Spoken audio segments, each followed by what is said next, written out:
ஹீரோயினா தமிழ் பேசக்கூடிய ஹீரோயினா வந்திருக்காங்க. அதோட இன்னொரு என்னன்னா ரக்ஷிதான ஒரு ஆர்டிஸ்டா இந்த மேடை ஏற்றி அவங்க தைரியமா எங்க முன்னாடியே உட்கார வச்சு அவங்களுக்கும் ஒரு சுயநம்பிக்கையை கொடுக்குற அளவுக்கு அந்த பாகுபாடு இல்லாமல் கொண்டு வந்துச்சு. அந்த வகையில் மிக சிறப்பான வாழ்த்து. ஆனால் முதல்ல வாழ்த்து சொல்ல நான் விரும்புறது இசையமைப்பாளருக்கு தான் என்னுடைய வாழ்த்து சொல்ல விரும்புகிறேன். பிபினுக்கு முதல்ல அந்த சவுண்டு கேட்டவுடனே எனக்கு ரொம்ப சிறப்பாக இருந்தது. டியூனை விட அந்த சவுண்டிங்கே நீங்கள் ரொம்ப நாள், அதாவது முதல் படம் மாதிரி இல்லாமல் அந்த டியூன் விட நீங்கள் அழகாக அந்த சவுண்டிங் பண்ணியிருந்தீங்க. அது ஒரு ஃப்ரெஷ்ஷாக இருந்தது. அதை மாடர்ன் படத்துக்கு கொடுத்தா இன்னும் நீங்கள் சூப்பராக பண்ணுவீங்கிறது அது தெரிஞ்சிச்சு. உங்களுக்கு மிகப்பெரிய எதிர்காலம் இருக்குது. பார்க்க அனிருத் மாதிரி இருக்கீங்க.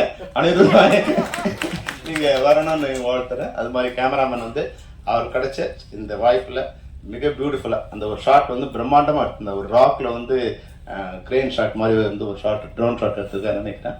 மிக பிரம்மாண்டமாக அந்த ஒரு ஷாட்டே